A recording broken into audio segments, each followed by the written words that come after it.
आयशा को बिल्कुल भी अंदाजा नहीं था कि इस बार ईद उल अज़हा पर वो एक नया सबक सीखने वाली है। बच्चे दादी अम्मा के पास जमा होते हैं और पूछते हैं, दादी अम्मा हमारा बकरा कब आएगा? अगले रोज अब्बू उन्हें मवेशी मंडी में ले जाते हैं, जहाँ नटखट गाय और बहुत से प्यारे प्यारे जानवर मौजूद थे। गाय चारा नहीं खाती, लोग उसको प्यार से चारा खिलाते हैं। जब वो चारा खाती है तो सब उसके लिए तालियां बजाते हैं। इतनी देर में आयशा और हमजा की नजर एक सफेद रंग की बकरे पर पड़ती है। हमजा कहता है, अब्बू मुझे ये बहुत पसंद आया है, मैं यही वाला बकरा खरीदूंगा। जैसे ही बकरा घर आता है, पूरा घर खुशी से भर जाता है।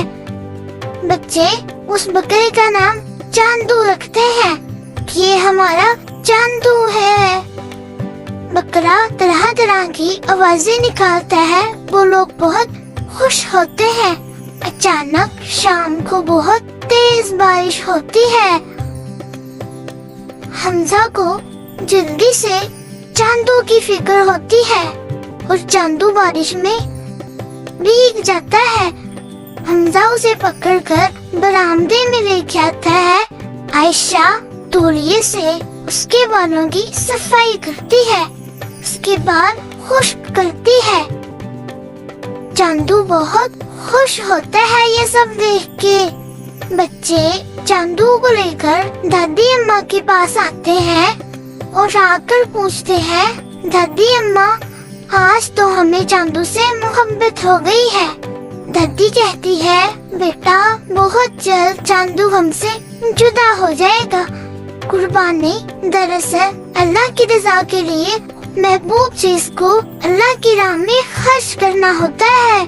कुर्बानी के जानवर के लिए उसका सेहतमंद होना, खूबसूरत होना, बेऐब होना, मजबूत होना और मुनासिब उम्र का होना जरूरी है। अगर कुर्बानी का जानवर कान कटा, अंधा, माजूर, लंगड़ा या किसी बीमारी में मुब्तला हो तो उसकी कुर्बानी हरगिज भी नहीं करनी चाहिए। ये तो हजरत इब्राहिम अलैहिस्सलाम की सुन्नत है। सब बच्चे चांदू को लेकर बहुत जज्बाती हो जाते हैं कि वो अब हमसे जुदा हो जाएगा। अब्बू उन्हें प्यार से समझाते हैं, बेटा अल्लाह की रज़ा में राजी रहना ही असल इबादत है। ईद उल अज़हा का दिन अपनी शान के साथ आ जाता है। अब्बू चांदू को सहन में लिटाते हैं और छुरी के साथ उसको ज़िबा कर देते हैं। बच्चे ये मंजर देखकर अपनी आंखों पे हाथ रख लेते हैं। उन्हें बहुत तकलीफ होती है। फिर चांदू के गोश्त के 3 हिस्से किए जाते हैं। आयशा दादी अम्मा से पूछती है, दादी अम्मा गोश्त को 3 हिस्सों में तकसीम क्यों किया गया है? दादी बताती है, बेटा एक हिस्सा गरीबों के लिए, एक हिस्सा रिश्तेदारों के लिए और तीसरा हिस्सा घर वालों के लिए होता है।